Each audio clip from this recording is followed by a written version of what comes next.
Three teenage boys are lured to the town of Coopersdale with the promise of a party, but instead of enjoying the night of their dreams, the teens are plunged into the nightmarish world of Pastor Aben Cooper and the Five Points Trinity, a fundamentalist group with a stockpile of weaponry and a deadly moral agenda. When word of the teens' disappearance reaches the authorities, a military task force is mobilized. With Cooperdales teetering between salvation and damnation, the AFT braces for a furious gun battle with Cooper and his heavily armed followers in this fever-pitched action thriller from writer-director Kevin Smith. I fear God. You better believe I fear God. Here's Two Guys in a Movie with Paul and Dan.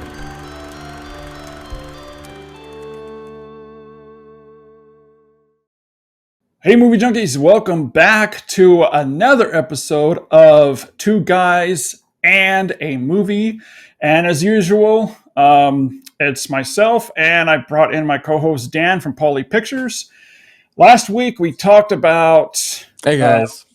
Fandango was our first episode. It's out now, so if you haven't checked it out, go check it out. Link will be up on top or in a playlist in the description. And that was a lot of fun. We got a lot of good feedback on that one as well. And so today we thought we would kick off with something lighthearted and fun to review. This time we're doing something completely the opposite. And we are complete pivot. Because this was your choice as well. We're going to talk, and there's a reason why it was your choice, because you actually went to a screening that Kevin Smith had, and some crazy stuff happened that you'll talk about in a moment. But we're going to be talking about, for our second episode, Kevin Smith's Red State.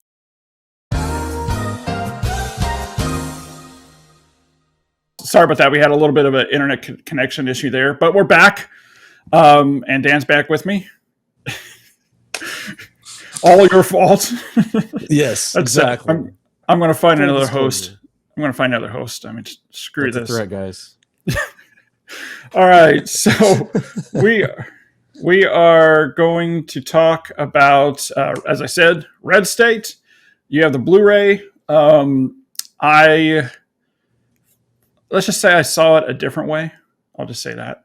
But yeah, so let's get into it. But first, let's talk about, because was this one of the first movies that Kevin Smith did his tour, like around the nation tour? This is what started it. So basically what happened was he was at Sundance and he was going to show the movie Red State, and he was going to sell it to, you go to Sundance and you sell your movie there, or you hope to.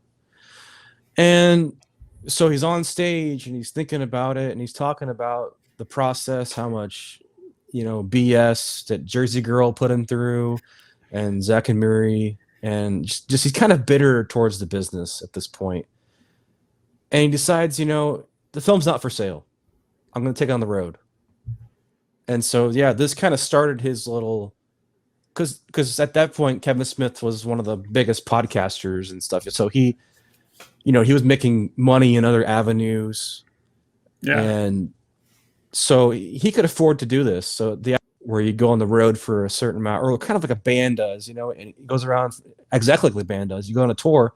So it's called the Red State Tour, where you go to select cities and show the movie. And he figured I would make more money that way. And I get to keep more money that way too, than selling it to a studio, going through their fees, marketing and all that. So I was fortunate enough to attend the Kansas City one back in 2011. Let me get a close-up. The Red State USA tour. So that was pretty fun at the Midland Theater. He also did a Q&A. And there was also a protest from the Fred Phelps family, which they're based in Topeka, Kansas. And they are basically like a hateful group, sort of like the ones portrayed in the film Red State. And that was sort of the idea of the movie, was what if the Fred Phelps family were killers, like domestic terrorists. And that's kind of where he got the idea from for the film. So anyways, they're out protesting the screening, and I'm out there too. and I'm not aware of all this stuff really. I mean, I listened to his podcasts.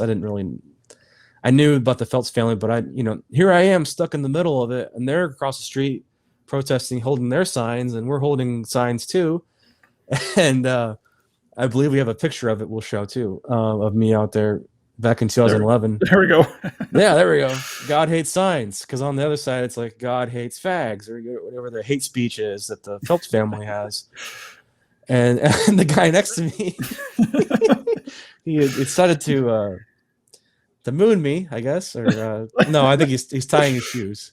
But it doesn't look like it was on purpose. No, it's hilarious though. It's hilarious, and that's my buddy EJ to my right. But so Fred Phelps, so Kevin Smith is like, okay, since they want to protest, you guys are welcome to come in and see the film. So they come in. He puts them in the balcony by themselves, their own section in the theater, and they made it about 10 minutes as the film started, and then there was a Q&A after Kevin was talking, and then somebody asked a question, is like, hey, I used to be part of the Phelps family. So he brought all de facto people that left the family, or as they said, escaped the family, on a stage, interviewed them, and it's like a 2-hour Q&A. Like, it was pretty epic. Wow. Now is that on the Blu-ray, or some of it is on the Blu-ray? Some of it is, but the full-length podcast is actually still on iTunes or wherever you get podcasts. Oh, cool. Okay. Yeah. You check that out.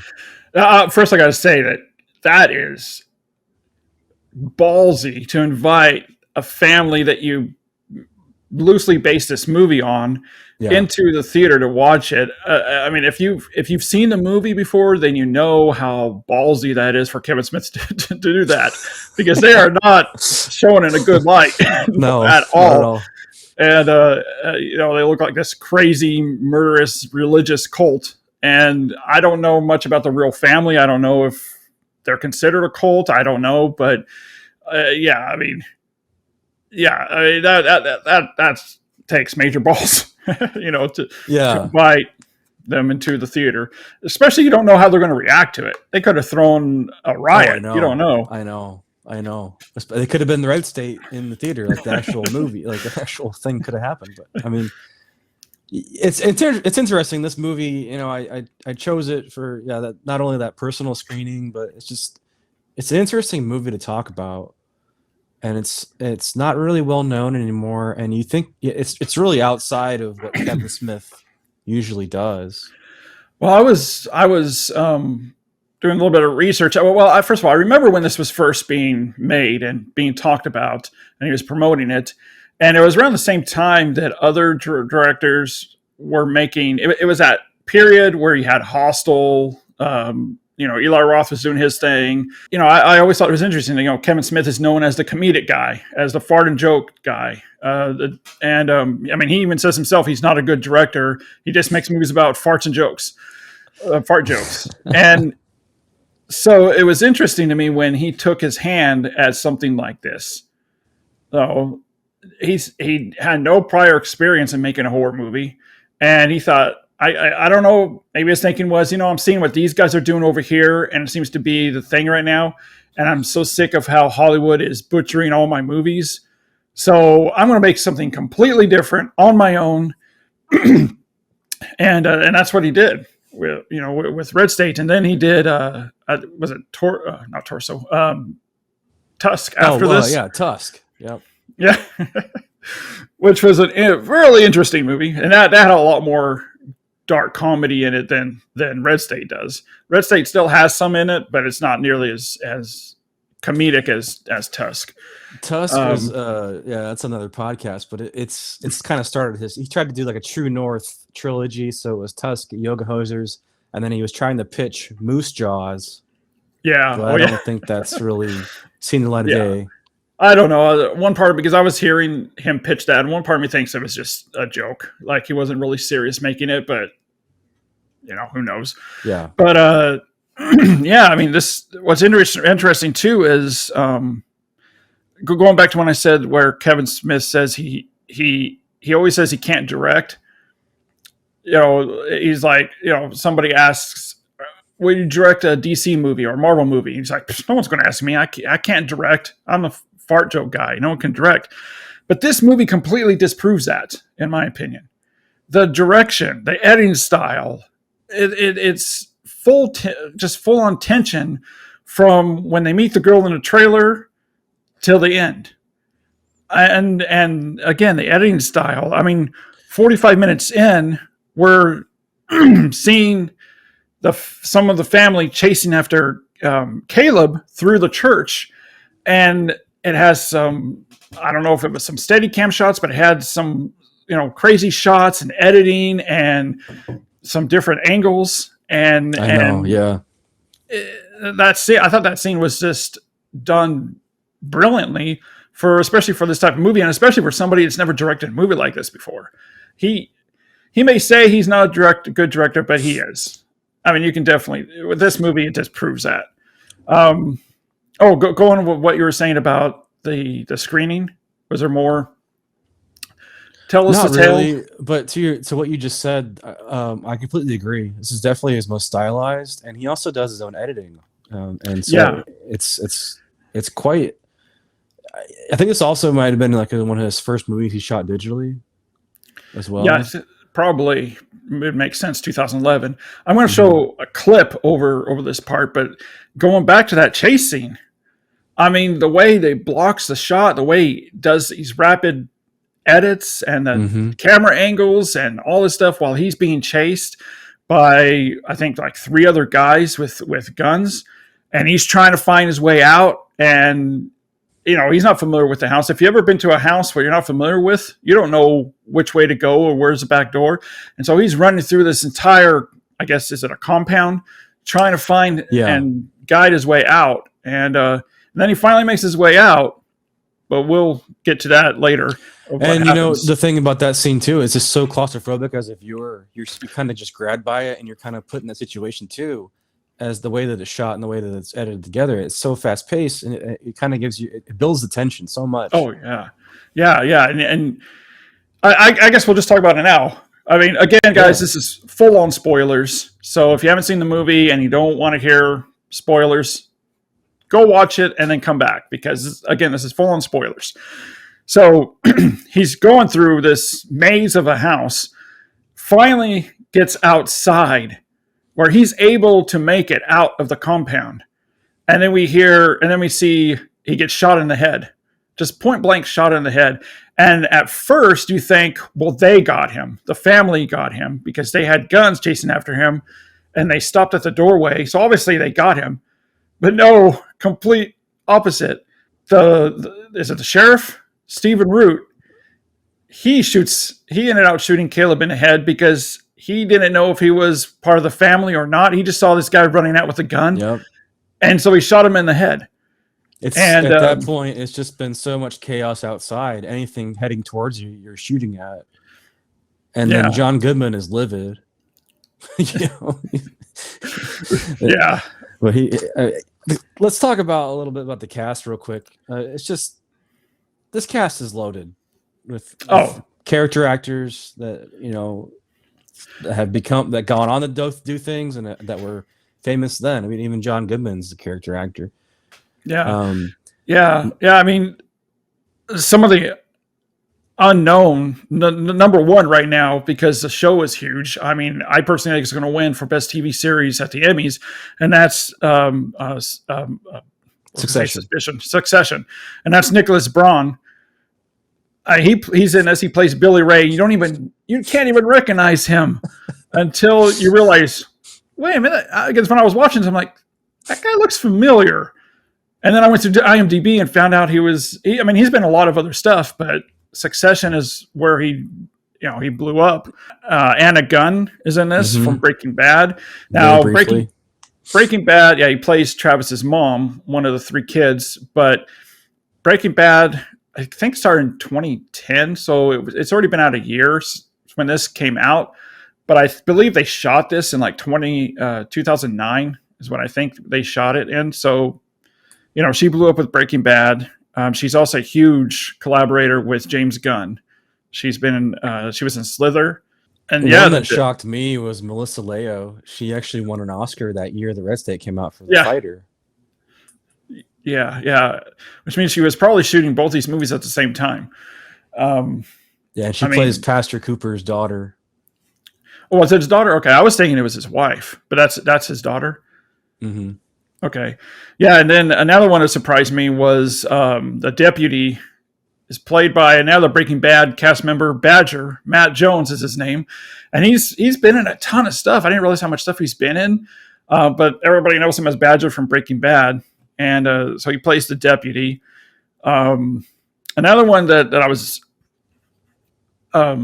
surprised by, and that I don't think she's well known, but to me, she's well known because I watched two shows that I loved that has her in it. I believe her last name is called Blish, but it's Carrie Blish who plays Cheyenne, and she was co-star on *Halt to Catch Fire*. I don't know if you've ever seen the show, but she plays the guy's I've heard of wife. it. It's a terrific show, man. It's so good. And now she's on starring in *For All Mankind*. And Is she? Okay, because I just saw her recently in that Uber show. Oh, on yeah, Showtime. she's in that too. Yeah. So she hasn't really blown up in movies, but she's blown up on TV. I mean, she's one of those TV actors that are everywhere now. And then you mentioned the other ones. Stephen Root plays a sheriff. He's a big character actor. He's more well known. John Goodman, of course, is very well known. Kevin Pollak is in shows this. up. He plays. I guess is he John Goodman's, I guess, right-hand guy or deputy? Yeah, he's one of the special agents. Yeah, special agent, and he kind of works hand to hand with John Goodman. But yeah, I mean, it's kind of like a who's who of character actors in this movie. The biggest one, though, Michael Parks. He gets a leading role in this as the pastor, Aben Cooper. And he elevates the material. Like he goes, this might be one of his best performances ever. Oh, I agree. And I think he elevates everything he's in.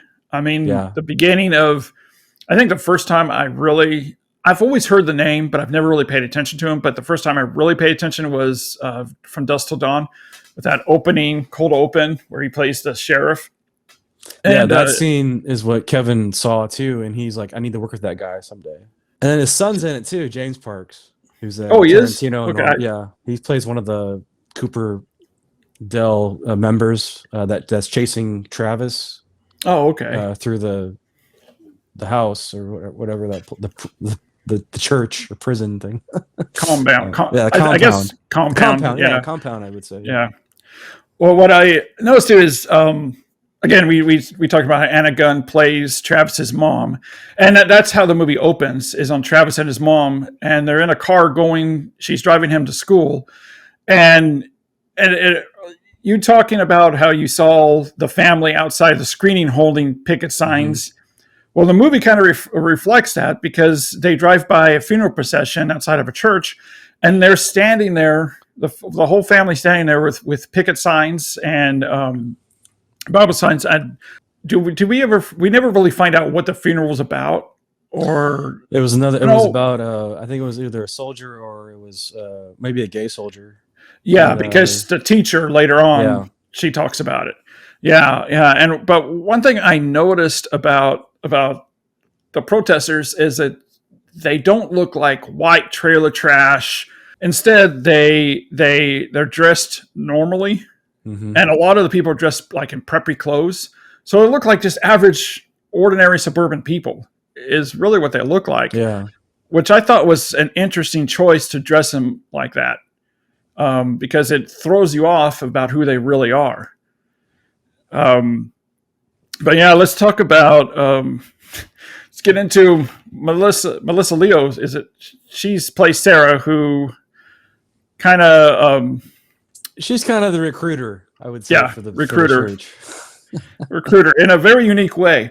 So the kids' names are Caleb, Travis, and Billy Ray, and they're teenagers, 3 horny teenagers, and they can't get laid. They can't get a girl, so they decide to go on Tinder or an app like that and try to find a way to get laid. And they find someone that's willing to do all three of them. And an older woman, too. An older woman, too. And it's like, why? But so they meet her at her supposed trailer. And it's, it looks like white trailer trash, dilapidated trailer. But they're like, we're just going to do this anyways. And she comes in and she let's see here. The first thing she does when she sees him is she says, "You guys want to get in with the devil's business?" Yep. And then she says, "The devil's right in here," and invites him into and walks in, and they follow her. Which to me, I'm sorry, but if I'm in the middle of nowhere at this trailer house and someone says, "The devil's in here, you want to come in?" I'm going the other way. Even I don't care how hot the girl is, if she's hot or not. I'm not going in there. How stupid are they too? That not only they go in, they drink the beer that she gives them like right away.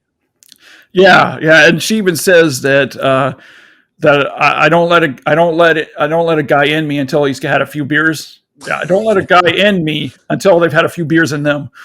And so she's like, drink up, boys. And so they've had like 2 or 3 different beers. And when they're done with one, she pulls more out of the fridge, hands it to them, and they just keep drinking. Again, they don't know. They're inexperienced. They think, well, she obviously knows what she's doing, so we're just going to follow her lead. And and the place that they're at, they drive all the way to a fake town called Coopersdale, which is basically, Cooper being the name of the pastor. Of that church. It's like, what is it called? It's called like the 3 points or something like that, or something like that. Yeah, and so she makes sure that these 3 kids are getting wasted, because we find out that she's drugged to the beers, and it's funny too because she's like, "Why don't you get in there and get into the back room and get ready for me? Get comfortable." So they're like, "Oh, okay, yeah, we'll do it." And they go into the bedroom and they start taking off their clothes, and then they feel woozy and then they pass out. And I love the shot too where I think it was Caleb. He passes out, but he's still awake.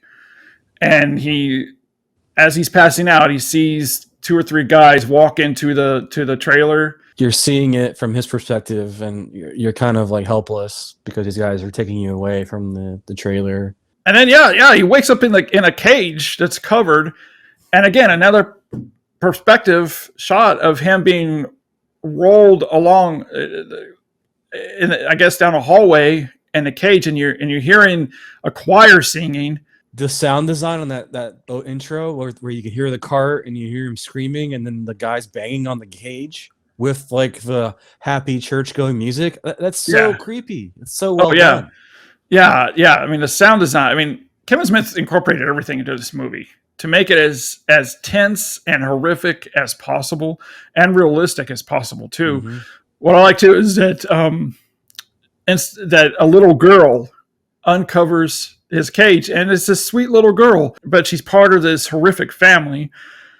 And he starts screaming, but they treat him like he's an animal, like he's a caged dog, and so they start banging on the cage to shut him up.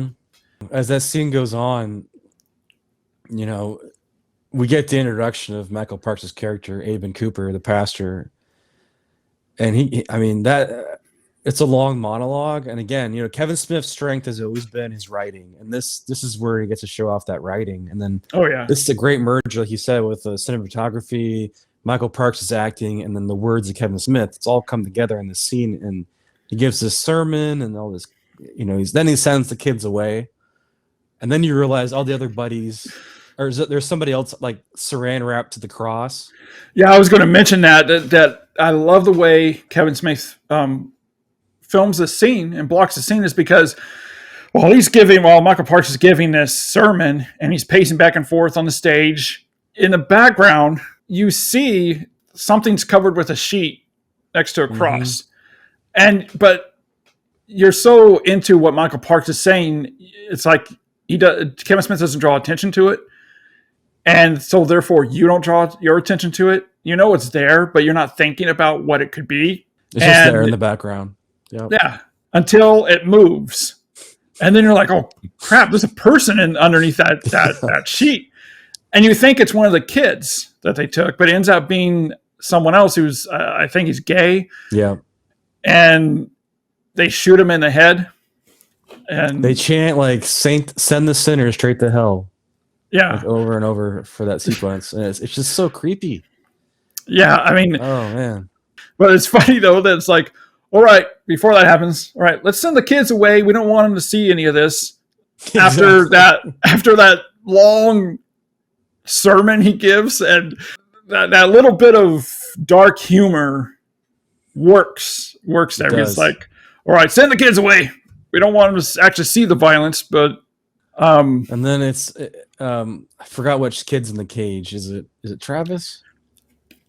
No, it's Caleb. Caleb, okay. So Caleb's watching this too, and that body falls down into this pit, and then we see the other buddies, Billy Ray and Travis below, and he's next. And then Aben Cooper says why these three guys are here, because he thinks they're homosexuals if they're wanting to sleep together with the same woman. So that's like it's just and I just thought that whole sequence is terrific. But yeah, I mean, that whole scene is just like one surprise after another and one shocking scene after another. Mm-hmm. It really is. And you see, like, you're introduced like to the whole, the congregation's mostly just all the family members. There's no really, it's not really a public service or anything. It's just, for the family. Yeah. And you feel bad for these kids because they don't know any better. Yeah, and that comes up later with Cheyenne, because near the end of the movie, she's talking to Caleb, and she's like, please get me out of here. Help me to get me out of here. I've done some bad things. I don't care what happens to me, but these kids have done nothing. Yep. And they don't deserve to die. Yep. She's kind of the mother, or the nanny, or the mother figure of the kids. Yeah. It reminds you of, what was it, 93 with Waco. Yep. The Wackos in Waco. David Koresh, that's what it was. And that whole family. And if I don't know if you ever saw the miniseries that came out a few years ago. No. Taylor Kish is in it, plays David Koresh. He is phenomenal in that movie. And that movie, that TV series is really good, but really horrific too. Not like it doesn't show graphic violence, but just the whole atmosphere and tone that this type of family, these type of people are actually out there living on their own, and they will kill anybody in the name of religion, which, to me is like, okay, if you have the true religion or if you love God, then why are you even thinking about killing someone else? They just use it for their own justification. Yep. To kind of like sidetrack it to another plot line, we have the town sheriff, played by Stephen Root, whom the teenagers on the way to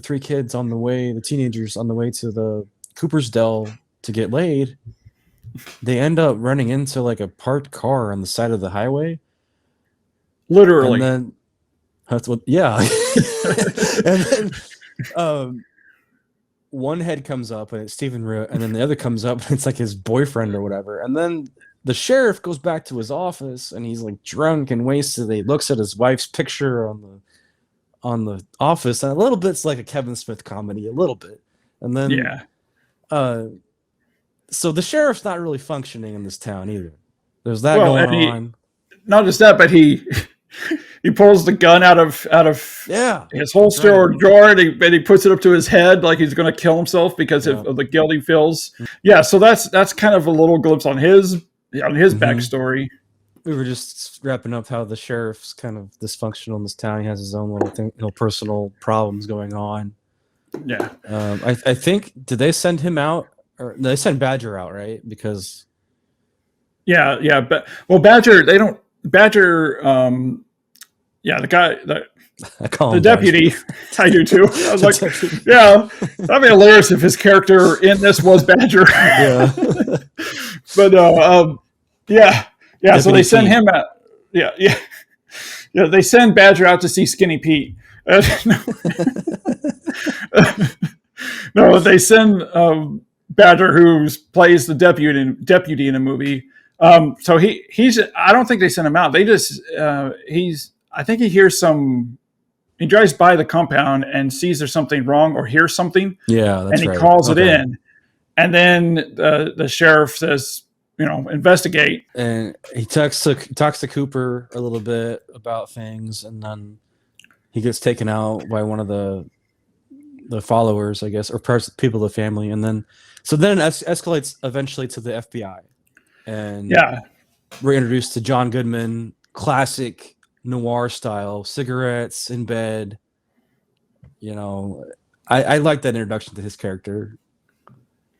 He's had a rough night. He's just kind of hungover, cigarette, and the wife's like, "Let me make you breakfast or something." And then, because I guess he's like a profiler for the FBI. Special Agent Keenan, Special agent, ATF so, agent. A little bit of Kevin Smith humor where the sheriff has no clue what to do, and Stephen Root plays that perfectly because his deputy just got killed. Yeah, so like what you're saying, there's two different plots happening here. You have the plot with the cops, the sheriff, the cops, the John Goodman's character, and then you have the plot inside the house, and it's done really well. It is. You don't get lost of what's going on where or what's going on, or you don't get lost of who's who. Again, that has to do with the editing too. There was a jump scare for me in theaters when Kevin Pollak gets shot in the head. Oh yeah, we got to talk about that because that was. You're okay. So Kevin Pollak is always known as the comedic relief. Yep. I mean, even in The Usual Suspects, he was the comedic relief. Always had quick one-liners and jokes and stuff. And so he basically does the same thing here with his sarcastic comments and things like that. And then just out of the blue, he just gets shot right in the head. And yeah, even at home, I was like, whoa, wait a minute. When I remember first seeing that, I'm like, whoa. Again, that was done so well done because you were not expecting it at all. John Goodman's like, okay, these guys mean business. They're not messing around. And they can kill each and every one of us. And that starts off a huge shooting. Yeah, that was one of the first kills, I think, right? Early on, between the standoff. And then it becomes like an all-out kind of... Because, that's what ignites it, is his death, him getting killed, and so everyone just starts shooting. And they're just shooting randomly. They're not even paying attention. They're just, because they're freaked out and they don't know what to do, and so they just start shooting randomly. And I believe John Goodman's trying to tell them to calm down, stop shooting during that time as well, because you don't know who you're shooting at. And then there's talk of like, is it of bombing the actual compound or something at one point? Oh yeah. So this part, again, more Kevin Smith humor. I was looking at my notes. With John Goodman, I love it. It's hilarious because while they're in this huge gun battle, he's using his police car for cover while he's on the phone talking to his boss and saying, do we have permission? Basically, do we have permission to eradicate these guys, to shoot back and kill them all? And he's like, are you sure? We have permission. I don't want to get screwed on this. I want it in writing. Do I? Yeah, right. He's talking. He's worried about all this in the middle of all this chaos that's happening. It's just, again, Kevin Smith's humor. It's not fart jokes, but it's still that sense of humor, the tongue-in-cheek, I guess, sense of humor that he puts kind of sprinkled throughout the movie. And he says, can you put it in writing? Can you send me an email or something? It's like, that should be like, well, what's funny too is that, it's like, that's the last thing you should be worried about. But then again, he's right, because he's thinking of everything. He's not just the outcome, what happened, the aftermath. If we kill all these guys, what's the media going to do? and the aftermath from that. The Coopers have a couple too, and they're showing them shooting off the balcony. I think there's one about like, would you like some tea or something, Daddy, or something? I can't remember. Oh yeah, Melissa Leo yeah. Melissa, no, Michael Parks. Yeah, they're shooting out the window, and he stops shooting. He looks over at his daughter, Melissa Leo, and says, "I could use a tea right now. Yes. Would you give me a tea?" And she's like, so she puts down her machine gun, and says, "Okay, I'll get you a tea." And she goes off to get the tea. It's like it's so random and out of the blue. That's hilarious, and it works too. The humor works. You want to start talking about the ending, the climactic ending? Yeah. So it escalates so much that I was to the point where I was like, I don't know who's going to survive this at all. Michael Parks, Aben Cooper's ends up coming head to head, face to face with John Goodman in this field, and I mean, I believe Michael. Now that during the shootout, the cops they do kill a lot of his members, right? They do, and then he finally. I guess Michael Parks finally makes like he's going to give up and talk to John Goodman, and he's like stop the shooting, stop the and he starts like going to his preacher spiel, and John Goodman's like stand down, and Michael Parks is like shoot me, and then like gets in his face. Then all of a sudden we hear like 3 horns go off, mega horns, like brrr, like deep sounding and. Yeah, and I'm like, what the heck is going on in this movie? Is this really going to happen? Is Jesus going to come down? It's like, what is happening at this point? Like, I have no idea, which is great about the movie. Like, I have no idea how this is going to end. Yeah, because throughout the movie, Michael Parks keeps talking about the end of the apocalypse, and in Revelation, it says that the angels will blow the trumpets to sign the end of the world, the beginning of the apocalypse. And so we hear the trumpets. Kevin Smith plays on that by hearing the trumpets play. The trumpets. It cuts to a sort of like a courtroom or a debriefing room where John Goodman is testifying on to what happened, and he ends up saying like, there happen to be some neighbors that don't like the Coopers, and they have like a weed farm, and they just happened to be messing around with the Coopers, and they had their iPod hooked up to a big mega speaker and played some trumpet noises, and it just was pure dumb luck. They were able to just stop the confrontation. We arrested Aben Cooper and whoever was left, and just pure dumb luck, John Goodman says. And then it cuts to Michael Parks in his cell preaching to himself over and over. He sees the face of Jesus, waiting for him to comfort me. And then the cellmate next to him says, "Shut the F up," which is actually Kevin Smith's voice. Yeah. And they cut the black for the credits. What's interesting is that he uses the same title font as he does with Clerks and his other movies. Yeah. But yeah, it's just a great ending. It's like, shut the F up, and then it just cuts to black. Because you've been thinking that yourself through the whole movie too. It's like, shut up. But it's classic that the kids, I mean, obviously they've had run-ins with the family. Mm-hmm. And so just kids out there saying, I'm going to blow the horns because they keep talking about the apocalypse. So I'm going to blow the horns and make them think it's actually happening. And perfect timing to stop the shootout. What's interesting, I don't know if you knew this or not, but I was looking up some information about it. It says that the original ending to the film actually featured the apocalypse. Yes, I heard about that too. Yeah, I don't remember who was cast or if there's any cast rumors of that, but I don't think Alanis Morissette was rumored to be in it. I heard that too. It says that it doesn't say who dies, but it says they die with their hearts and heads exploding. I guess the family dies with their hearts and heads exploding. After hiding during the violence, John Goodman uncovers his eyes to see the last church member being killed by a gigantic angel. John Goodman's character. That would have been nuts. Oh, man. Movies are already nuts. But it's just... and then it says that the gigantic angel, who I guess is supposed to be Jesus, looks down and sees John Goodman and simply puts his fingers to his lips and goes, "Shh, like be quiet, everything's fine."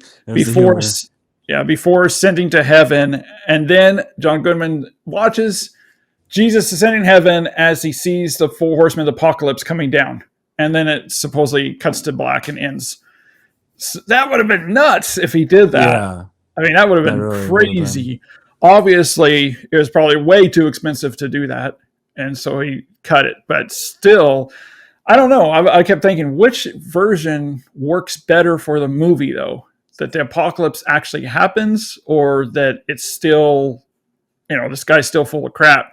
That, I don't know. Yeah, I mean, at that point, it could go either way. I mean, I'm kind of fine with the ending, how it is. Yeah.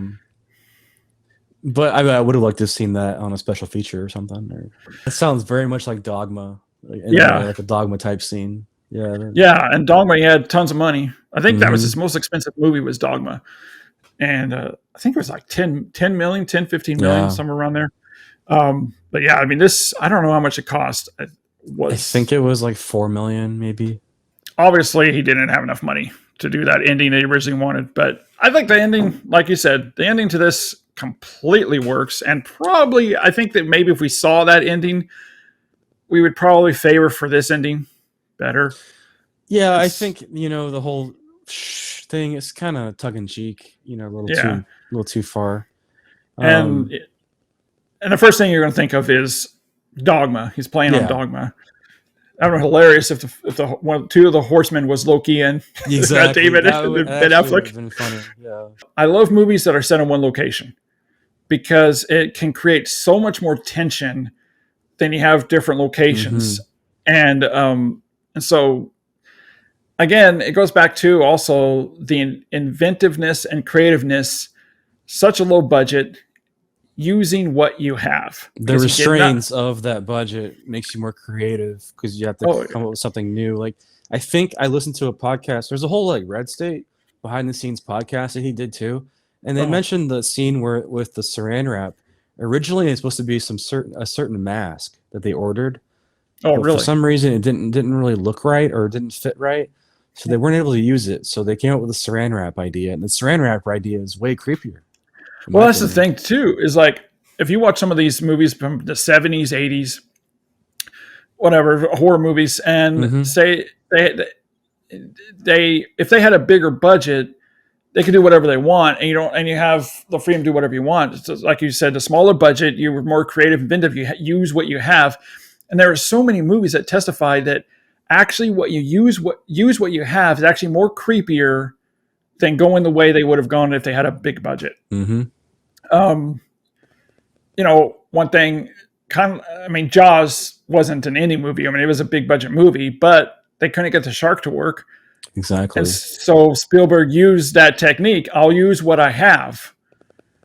And so that's why you never see the shark. And it's way more scarier when you don't see what's coming at you from under the water. It does. It makes it so much scarier. And so Kevin Smith utilized indie filmmaking, and that's where he came from. But yeah, I mean, guys, if you haven't seen Red State, definitely check it out. I don't think it's playing anywhere on VOD. I wish it was, man. I wish it was out streaming or something. Yeah, I mean, I don't know what it is. I mean, I know what some of his movies are. The reason why they're not on streaming or being re-released or remastered is because of the Weinstein Miramax fiasco, and all these different shares of Miramax have been sold off, and so a lot of licensing issues. And I'm sure that Weinstein has held on to some of the rights. That's because this movie perfect to be on Shudder. Or something. Oh, like yeah, 100%. Is Weinstein's did produce this movie, but they don't. I don't think they actually gave too much money, but they were like consultants. Like, it says Harvey Boys, and that's like one of their little companies they have or had. Yeah. So it's probably tied up into that. Yeah, I'm sure they probably had nothing to do with it except licensing or holding onto some of the rights. But yeah, I mean, Kevin Smith saw how the promoting this movie worked. Instead of going the studio route with trailers and commercials and all this stuff, he went on his own. and he saw how it worked, and he's been doing it ever since. He's doing it now with Clerks 3. He's about to do it. Clerks 3. He's going to have a city tour, and there's going to be like the Fathom events 2-night screening, and that's it for theaters. And I've heard more and more directors starting to go that route. It's I can relate it to like comedians. They're starting to put all their stand-ups on their YouTube channel instead of selling it to Netflix or something like that, because they make way more money and they get more attention that way. So yeah, a lot of the streaming deals is just up front, right? Usually. Well, like we talked to Steven from Off the Shelf Reviews on our physical media show, and he's a documentary filmmaker, and that's what he said is, sure, you can get your 10, 20 grand from Netflix, but after the contract date is up, and if they renew the date, they pay you and that's it. It's just a flat rate, and they own it. So if the contract goes on for 10, 15 years, you're not getting paid for that length of time. Yeah. And so that's how the streaming service really screw you. But if you held on to the rights yourself and promoted it yourself and sold it yourself, you're making a whole lot more money. Yep. And that's true. And I see that happening more and more with indie filmmakers. Phil Tippett, he did that with Mad God. And yeah, you have to. I mean, you have to like take the artist ownership thing, that has to be more important as an artist, Yeah, and you don't have all the breathing down your neck from studios either. Exactly. That's true. What you want. That's true. A little more freedom. So guys, we talked about Red State. If you can find some way to find it, if you haven't seen it already, check it out. I don't normally do this, but I did it, so I'm not going to condemn pirating it. If you can find a copy of the Blu-ray, it's loaded with special features. There's a documentary. There's a bunch of podcast episodes, commentaries by Michael Parks and Kevin Smith. Like, it's well worth your time. And that's why that's why I'm saying to find the Blu-ray. Like, the very last resort is downloading it. But yeah, I can't see spending $150 on the movie. But yeah, guys, definitely check it out. It is, I wouldn't say it's a lot of fun, but it's definitely, especially if you're into filmmaking, it's to see the switch that Kevin Smith made from, Mallrats and that type of movie into horror. And I wish he would do more movies like this. I do too. I really do. I thought he was going to with Tusk even. Like, he did it. Like, that's... I'm not the biggest Tusk fan, and the Yoga Hosers is not really watchable. Yeah, and then Clerks 3, I hope it's good. Jay and Silent Bob reboot, that was all right. I mean, yeah, it would be nice if he goes back and takes a little more risks as an artist. That's why I think Red State. I think that's why it stands out in his filmography. Oh, for sure. Yeah. And all right, guys. So that's the end of the video. Leave your comments down below. Let us know if you've seen Red State and what your thoughts on the movie are. What's your favorite Kevin Smith movie? And also, if you have a movie that you want us to take a look at, review, talk about, let us know down below in the comments. You can request a movie, any movie you want. Well, within reason. No gay dog porn or anything like that. But yeah, so request your movies down below. Leave your comments, guys, and share this video. Let us know what you think of the videos, and we'll see you next time. And our next movie, I don't know if we're going to start it. I don't know. Are we? I don't know. Is it the Michael Rooker one? Or is it the? I think I want to save that one. I think we're going to start on a 90s theme. So we're going to pick 5 movies each from the 90s, and we're going to talk about each one. And because I've already kind of promoted this, so I know some of you out there are excited for it. So we're going to go ahead and record this. Thoughts on Waterworld, a cinematic classic masterpiece, beats out Citizen Kane in every way. I've never seen it.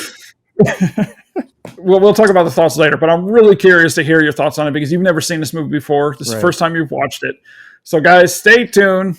to find out Dan's thoughts on Waterworld, and I'm sure that one's going to be a lot of fun to talk about.